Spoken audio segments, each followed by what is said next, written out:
Good evening, everybody. Welcome to the Board Budget Subcommittee meeting.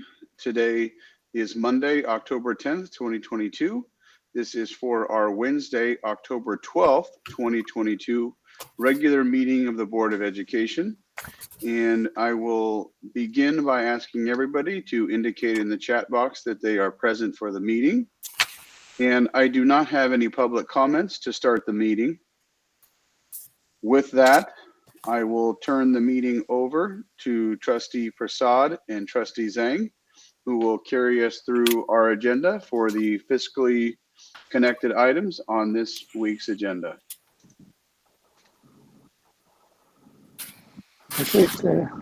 Okay, good evening. So let's get started on the first item, which is 10.2. Even though there's approved Title I, the parent and family engagement policy, and it's not directly tied to the fiscal the fund, but my question is how are we how those the policy actively solve the problem and help the students, and so that furthermore they would reduce the need to have more program to help those students. That's what I mean. So indirectly it will still impact our fiscal responsibility.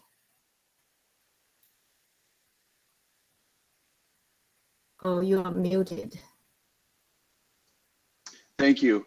The Title I policies are not the same as board policies, but they are required under Title I. They are part of what needs to be updated in connection with our federal program monitoring, which is taking place this year, which happens regularly for school districts across the nation, including Fremont Unified.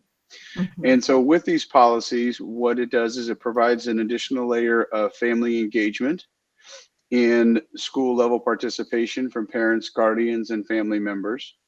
I wouldn't say that these necessarily solve all the problems, but what they are is an appropriate time for families to be engaged with the schools, to build capacity for involvement. That is a specific strategy for our Title I schools, and that can include being part of the English language advisory committees, school site councils. There are also other aspects that can be engaged in. And I think that this is just generally a good practice for all schools, but equally a critical element for our Title I schools, because we do want to make sure that we have strong parent engagement. Absolutely. And I see that we have Title I of over $1 million. So those are shared, I mean, not maybe proportionally among those 4 schools, right? Title I dollars are designated to specific schools based on the student enrollment of those schools, and they are allocated on the overall level for that school. So it's not necessarily equitable among each school, but it's meant to be equitable within the student population. And these title schools are school-wide Title I schools. I see. Okay. Which doesn't mean that every single student at the school qualifies as in that criteria, but that it's designated as a Title I school. Mm-hmm. Okay. So any more questions? Trustee Prasad?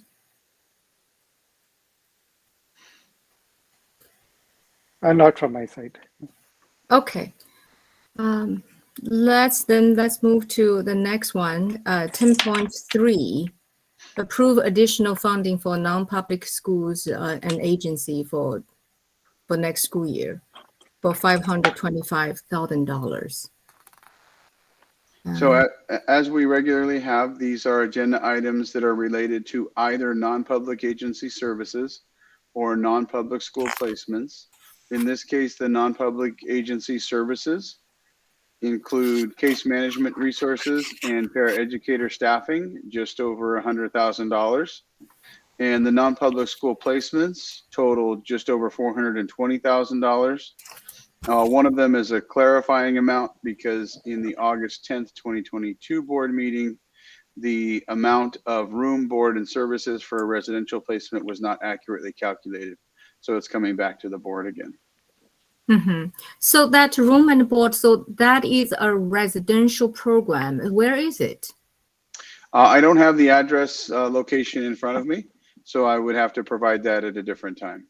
It doesn't matter that much, but it's outside California, or it's probably inside California, and we still have to send the student there to stay during the whole school year. Generally, not always, but generally when we're talking about a residential center, it is outside of California based on California's rules for residential locked facilities for students. That's not always the case. There are residential placements within the state of California, and I would have to double check, but this one may be in California in Santa Rosa, but we'd have to confirm that for the trustees. Okay. I'm sure our special education staff knows exactly where it is. Okay. All right.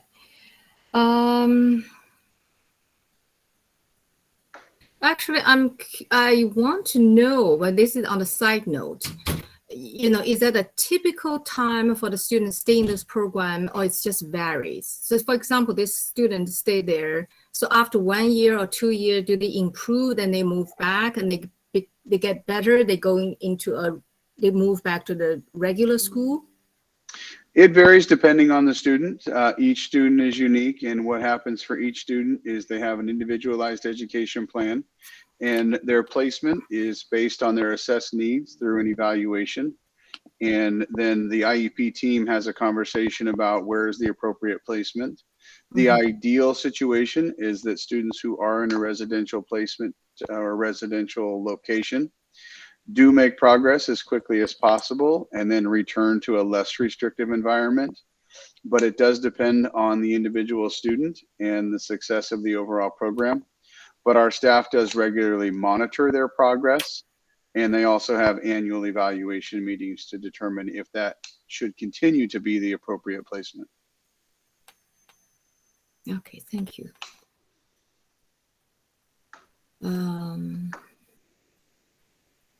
Okay, so the next item is 11.1, approve purchase order for over $10 million,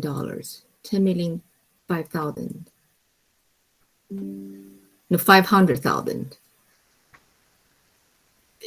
Is there anything special, or it's pretty much routine number? Pretty routine. The largest number in this allocation is the general fund at 9.9. So we often look for larger numbers in Fund 21, our building fund. In this case, that Fund 21 is just around $160,000. So that's not a very large expenditure compared to some of the ones that we often have for construction. Okay. Thank you for that. 11.2, approve the payroll warrants. And the dollar amount is $15.8 million, and which is slightly higher. Trustee, Superintendent Kamek, and can you comment on the slightly increase the difference? Yes, I would defer to our financial directors for any more specifics, but I believe that the increase would be due to our negotiated settlements with our employee groups beginning to be enacted, and thus increases in the monthly paychecks, or for example, if there's a retro amount that may have been paid out. I'm not sure the first group that may have been paid out, the next groups may be larger. Director Pasquale or Arcala, do you have other information on that front? Yes, and usually September is a large payroll compared to the prior months, July and August, because September is where all of our teachers are getting paid. This is the first payroll of our teachers. Mm-hmm. What do you mean all our teachers get paid? Because their payroll usually are paid at 10 months if they selected 10 months, and it starts only in September. Um, if employees, especially 10-month employees like the teachers, select a 12-month pay, the pay would be paid in July and August, but that is already earned money that they have done, or the work that they have already done in the previous year. Got it. Thank you. All right, let's move to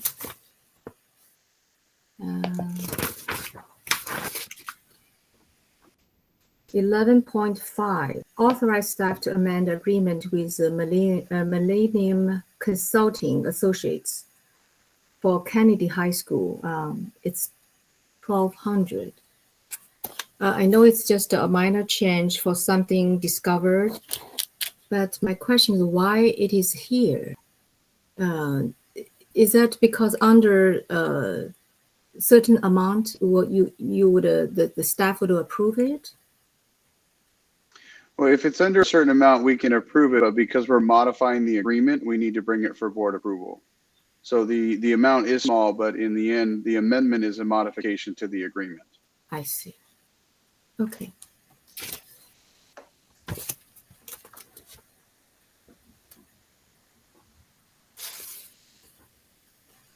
Okay, so 12.2, approve personnel action, which athlete coaches for the next item, which is not related. And approve multi-tiered system of support behavior specialist. Is this has a salary in it? I did not look at the description. The job description. Does it include a range for the salary? Salary range? It does have a salary range to it. The salary range is on our classified management salary schedule at 19A. Perhaps one of our staff can pull that up and review the range. And this is a classified management position for our MTSS work, the multi-tiered system of support. And this is to provide a behavior specialist, which our staff across the district is looking forward to having an individual in this position. Mm-hmm. And this is for district wide, right? It's belong to the management, belong to the school district, this specialist. Yes, it would be for all of the district. It just happens to be a management position because it will have some oversight of other staff. Got it. So we can get the information later from the Q&A.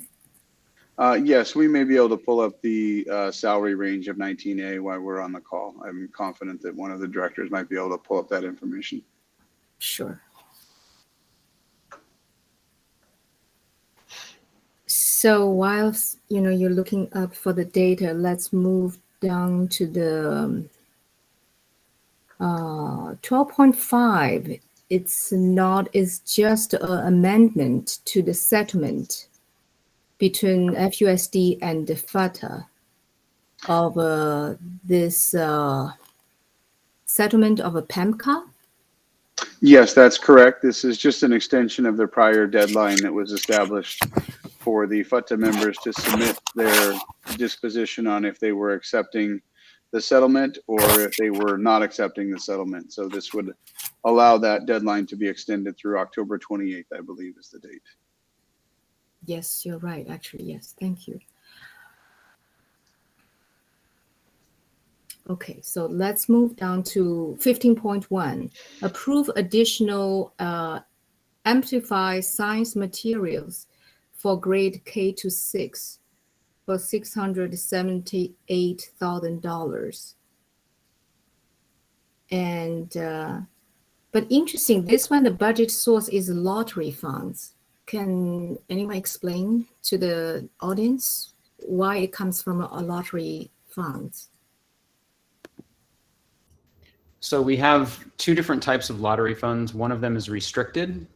And on the restricted side is dollars that are allocated to school districts for the intent purpose of purchasing textbooks and instructional materials. And so my hunch is that that's where this is coming from. I'm looking at the item. Let's see, 678,000, and yes, that's where it's coming from. Okay, but is that also sometimes when we see these funds has not been used and we can just see the need and then put the items into this, to be expensed under this category? But it has to be specific on the books. Yes, please. So usually, just like what Mr. Hillman mentioned, is that it's charged to the restricted lotteries because one thing that we wanted to show at the state level is that we spend our lottery restricted money for instructional materials. We usually spend that first before we spend the other unrestricted money for instructional materials. Thank you. Okay. Trustee Zhang, So- if Yes. you want to get that information for 12.4, the MTSS behavior specialist.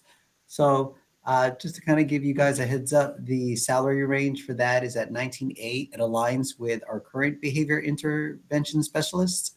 So 19A salary range is roughly the starting step or starting column 3 is at 122,000 a year.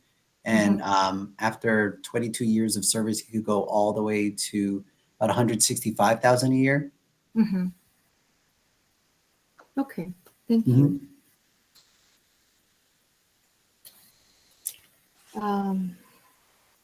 Let's see. Let's move down to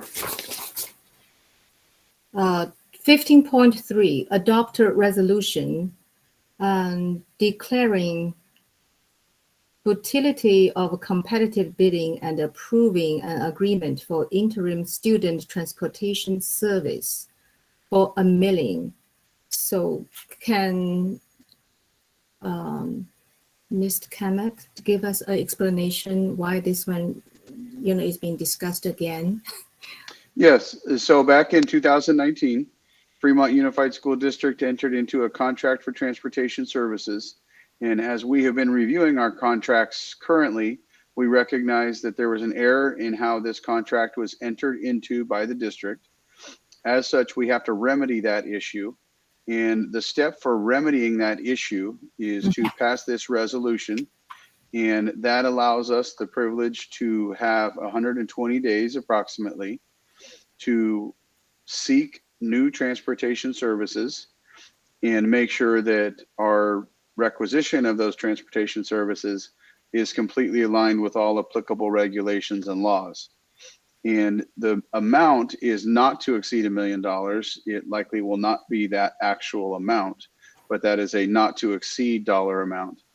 This is a provision, the 120 days, that allows us to continue to provide the services to our special education students, because without that, our special education students may be left without transportation. Some of them, not all of them. And we want to make sure that they remain with transportation services until the new contract for services is in place. So ultimately, the easiest way I think to understand this is we had an error in how the last contract was entered into. We have to fix that. And in order to fix that, we have to seek new services. Perhaps they come from the same vendor, but we have to go through a new process to secure those services.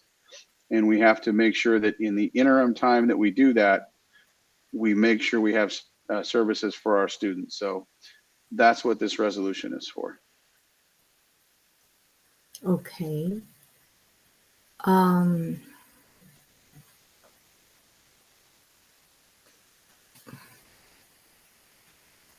I'm fine. It's quite abstract. I guess it's just you try to follow the procedure, right?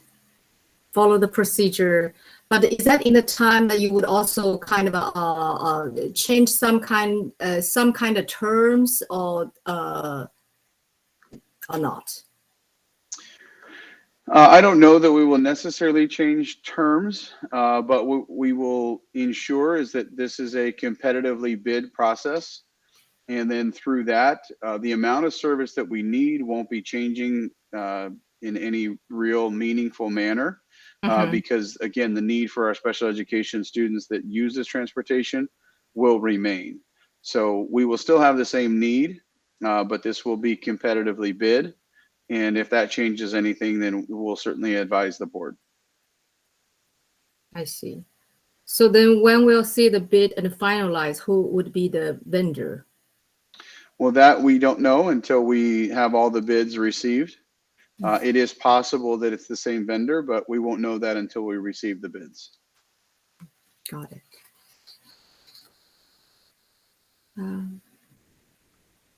Okay, so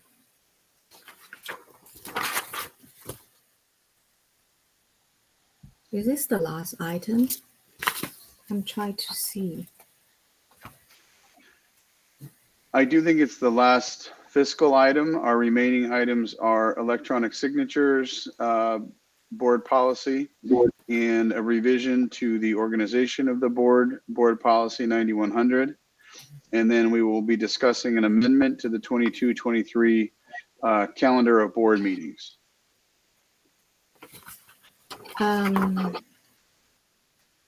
Okay, signature, electronic signature. Is that involved with financing? There may be implications to financing in that we sign contracts and we might be doing that electronically. Okay. But it also may be contracts that we sign that are MOUs with other agencies, county offices, universities. It's just solidifying our practice for electronic signatures, moving from wet signatures to electronic signatures. Okay, all right, that's wonderful. So thank you. That's a very short meeting, and we conclude before within half an hour. So does that mean that the next meeting we're gonna have a next board meeting? We're gonna have a long, agenda. It's possible. We will have to see, but it will likely be longer than this one. We know we have a few more items coming at our second board meeting in October.